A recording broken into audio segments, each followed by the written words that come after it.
Hello and welcome to Glasgow Rangers Nation with me, your host Owen James, the channel that brings you your team every single day, all for free, all for nothing. All you got to do, smash the sub, ring the bell, and you got it for free. Right, we're going to talk about obviously the build up to Sunday's game. Massive, huge, old firm game on Sunday. Yes, that's right, Celtic fans, an old firm game. You can delude yourself as much as you want that it's not the old firm anymore. It's merely, what was it, you term it, the Glasgow Derby. But you are living in Cloud Cuckoo land. Yeah, pretty much Cloud Cuckoo land. Because let's face it, the collective IQ of the Celtic crowd at Parkhead, it probably resorts to about, I don't know, zero point 0.3. Anyway, let's talk obviously all things Rangers today. Clement spoke to the media. He obviously spoke about the game. A few bits and pieces to pick out of that. I'm not going to just go over what he said ad infinitum. That's pretty boring. Look, I think the key things we pull out of, obviously news about John Souttar and his injury. Obviously, we're all anxious to hear that. Reassuring that we didn't hear about another injury, which was good. Obviously, news about if John doesn't play, who could play in his place. And also, I think, talk of a new energy, a new synergy, a new... what I'm looking for here, a new belief within the squad going into this game on Sunday. I mean, let's start with the injury news. I think obviously a lot of us are interested in that. A lot of us want to find out a little bit about what's going on with the players who are out, the players who could be out, and the players who are definitely out. So, look, we know that obviously Oscar Cortez continues to be on the road to recovery. He is out. Rabbi Matondo also will not feature at all. So, look, it's unfortunate. It would be great to have both of them even in the squad. I mean, I'm not saying start either of them. That would be just ridiculous. But, even to have an Oscar Cortez on the bench or even a Rabbi Matondo on the bench with his pace could all be useful tools. However, with both of them out, I'm hoping to see Finlay Curtis on the bench and... maybe I don't know. Maybe he gets a run out when we're 7-0 up and winning the cup. But you never know. So look, obviously that's sad news. Now there was no mention of Hamza Igaman and his injury. Now he went off on Thursday night. I think it was just a precaution. It could have even been cramp. We don't really know the extent of what the situation was. It was never really talked about. Media have got him listed as doubtful, but at no point during today's presser did Clement mention Hamza, mention an injury or any such like, and I've watched it twice now to make sure and read the transcript of it. So look, no mention of Hamza. That's got to be good news. That's got to be positive. Hopefully, of course, Hamza will be there to lead the line with Danny and Hamza then for causing Celtic all sorts of issues on Sunday. Something they've never ever, I think, previously come up against in recent games. Obviously with Civil Dessers up there, an actual mobile, got a centre forward who can move, who can drag defenders out of the way, who can create, who can score, who can just be everything Cyril Dessers isn't. So, good positive news from that aspect. Now, obviously, the real big downside going into Sunday's game is the possible absence of John Souttar. John obviously went off injured in the first half after 35 minutes, I believe it was, and was replaced by Big Leon Balogun. Big Leon was great, was absolutely great on Thursday night, as Big Leon always is. Now, I think, realistically, Philippe Clement didn't want to use Big Leon on Thursday. He wanted to keep him fresh and raring to go for Sunday, but he was left with no choice. Now, in terms of John Souttar, this could even be a game time decision, a game day decision on Souttar. Clement, kind of said that he hadn't got the full information yet. He hadn't got the doctor's assessment of Souttar as to what the problem was, the seriousness of the problem, if it required timeout, what treatment it required, if any, and if he could play on Sunday. So, look, I mean, Clement, I think either he's keeping us in the dark and keeping Celtic in the dark, which is, by far the right thing to do. You don't come out and reveal your hand. Celtic thinking that Souttar is out, maybe a big positive for us. Sort of catch them by unawares and catch them by surprise if Souttar then goes on to start on Sunday. But Big Phil did talk about the fact that, he would say that Big Phil said that John will do everything he can to get himself raring to go and fit for the game if he can. And I think, that's kind of, typical of the player at the moment. John Souttar, I think, has been one of Rangers' best players this season. He's been consistent. He's played virtually every single game. He's done exceptionally well in most games as well. And I think has really developed and really come on. His ability to bring the ball out from the back is good. His reading of the game is good. His aerial prowess is good. All stuff that that stands the team in good stead. And now, not having John Souttar, of course, will be a big miss if John is missing. Now, I've heard some people make mention of possibly playing Dujon Sterling at centre back. I think this is unlikely, if I'm being honest with you. I like the idea. Don't get me wrong. I think Dujon will make a great centre back. I think he makes a great right back. He makes a great centre back. No matter where he plays, he makes a good player because the guy never stops trying. Guy never stops getting stuck in. He's physical. He's quick. He's big. He's strong. He's everything you want in a modern defender. I mean, I think looking at it, most likely if John Souttar is missing from this game, is that Robin Propper will partner Leon Balogun in central defence as they did on Thursday night. I mean, look, I know Robin Propper has his critics. I know people have kind of slated him. People have said that, that he's not very good. People have said that, he's a poor player. He looks like a bomb scare. And I've criticised him as well at times this year.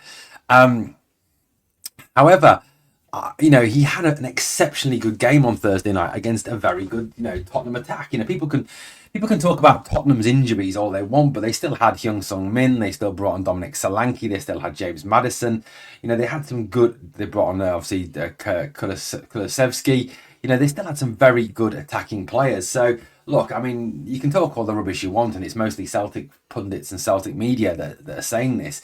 But at the end of the day, he did very well in the performance. He played very well. He was a solid 7 or 8 out of 10 on Thursday night, and I think he did well. Now, look, we know that the thing that Robin kind of struggles with is the physical side of the game in Scotland and the pace to some extent. Now, obviously, whilst you can't do anything about the pace in the Old Firm, because that's always going to be there, there's going to be a pace, there's going to be an aggression to the game, as there always is. You can't help but feel that, given, forgetting past performances for a minute, you can't help but feel that given his current form, given how he plays in Europe, you may see a different Propper against Celtic. Celtic are not going to come and be overly physical. They're not going to come and be overly, overly low blocky. They're not going to play that sort of boring scrap fight, kick, maul, WWE, all out, all in wrestling kind of game that you get against St Johnstone or Hibs or so on and so forth. So you're going to see more of a football game on Sunday. So I think that'll suit Big Robin Propper. And look, Leon Balogun alongside you, Leon brings everything you need, when you're playing there. He brings experience, he brings leadership, he brings a calm head, he brings a good communication style. I'd personally have Leon Balogun as my captain until the end of the season. I really would. I mean, I think that much of the guy. I mean, I absolutely love Big Leon Balogun. I hope he gets a new deal. I mean, this is the lad who, cut him in half and he's red, white and blue through and through, and he bleeds Rangers out there on this pitch. This is his club. He loves this club, and I think he gives all. Now, look, as much as I love John Souttar as a player, I don't think a European form Propper and Leon Balogun substantially weaken the centre of that defence. That for me is not the worry going into Sunday defensively. So I think, if that's the case, that it is these two that come in replace of John Souttar, then so be it. You can only back what we've got out there.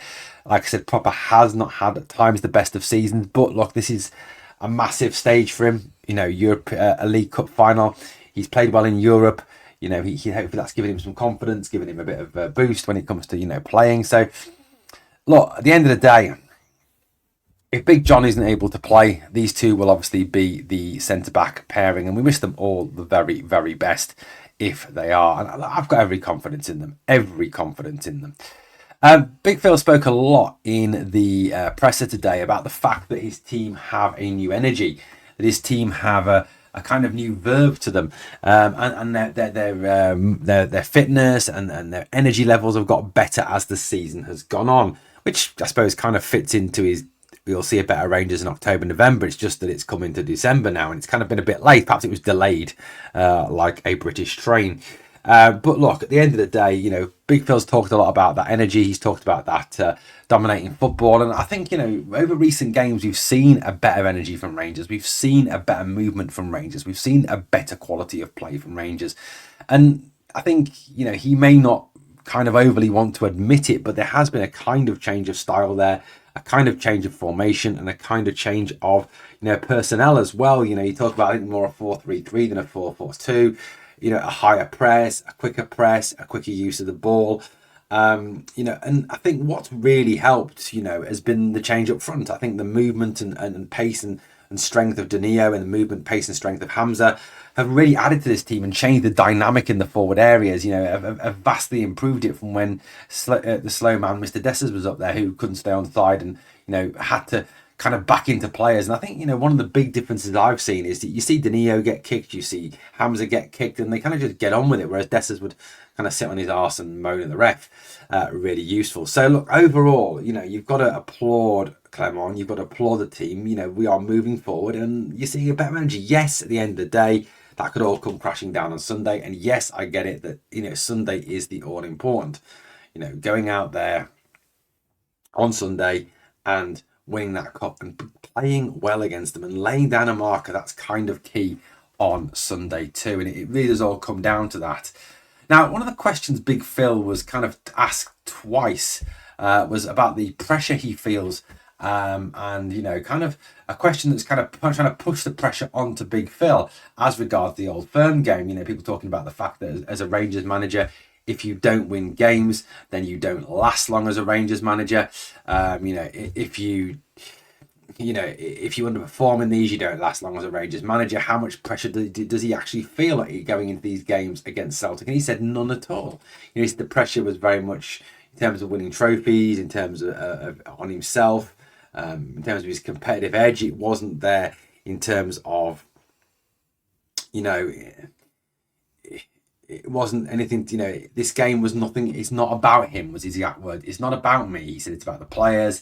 It's about the opposition. It's about everything. He said he can only prepare the team and sort of advise the team. If they do something completely different out on the pitch, that's kind of not his fault. And he kind of washed his hands to some extent. So, look, I honestly think that, Clement there was trying to distance himself to, obviously, if we were to be beaten, trying to say that it's not his fault, at the end of the day.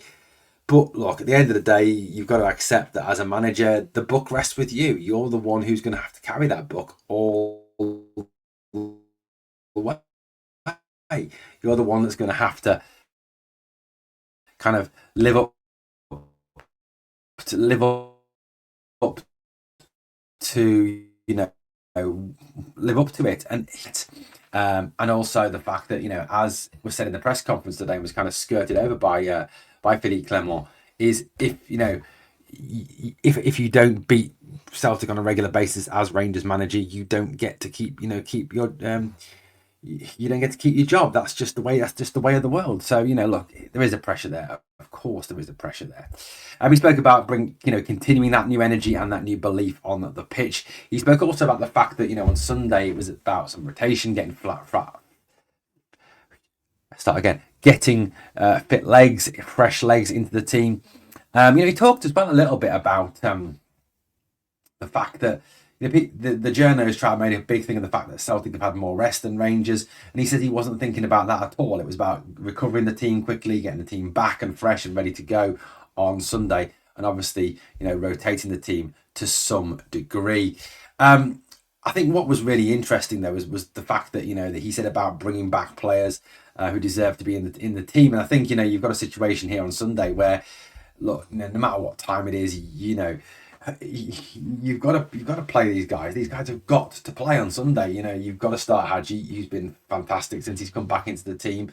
He's provides an attacking edge. He helps to move the ball quickly. He is the playmaker, and I think Celtic will struggle with Hadji on Sunday. So for me, Hadji has to play, and Danilo has to play as well. I mean, you've got to obviously start Hamza if he's fit, but you've also got to start Danny as well. And I honestly believe that if Hadji and Danny had started on Thursday, we probably would have won the game a bit more handsomely. But I think having Hamza, Danny, and Hadji back in tandem with obviously with Cheney as well, it just provides real effectiveness to that attack, doesn't it? And that's what we need from Rangers on Sunday. A huge improvement there, and a continuing improvement there. On what we've seen so far. And like I said, I think Hadji and Danilo have been a central part of that. We've seen since that second half of of the game against Dundee United, a real new energy and new belief, with the link-up play between Hadji, Danilo and Tierney and Hamza and so on and so forth, which has been absolutely excellent. So look, for me, these two have got to start. We'll obviously bring you the team news on Sunday in the video, but look, overall, you've got to go with these two. You really have got to go with those two. They are class. They have been absolutely superb so far since they've both started playing again. So look, that's really positive, massively positive. Look, this is a huge game. Of course it's a huge game. It's a massive game. And, Rangers do have selection dilemmas. Rangers do have, despite the fact we've still got injuries and we've still got players who are missing with injury, we are looking at a situation where, with this, we're going to have to obviously field our strongest team. We're going to have to go out there and go after them. We're going to have to get in their faces. At the end of the day, it's all in our hands. And I think, yes, we are underdogs. No one's expecting us to win, and that could help the team, couldn't it? It really genuinely could. Well, guys, thank you for watching Glasgow Rangers Nation. Apologies for losing my train of thought at the end there. Just really tired. As always, please smash the like, smash the sub, comment, share, do all that great stuff. But remember, always, we are the people.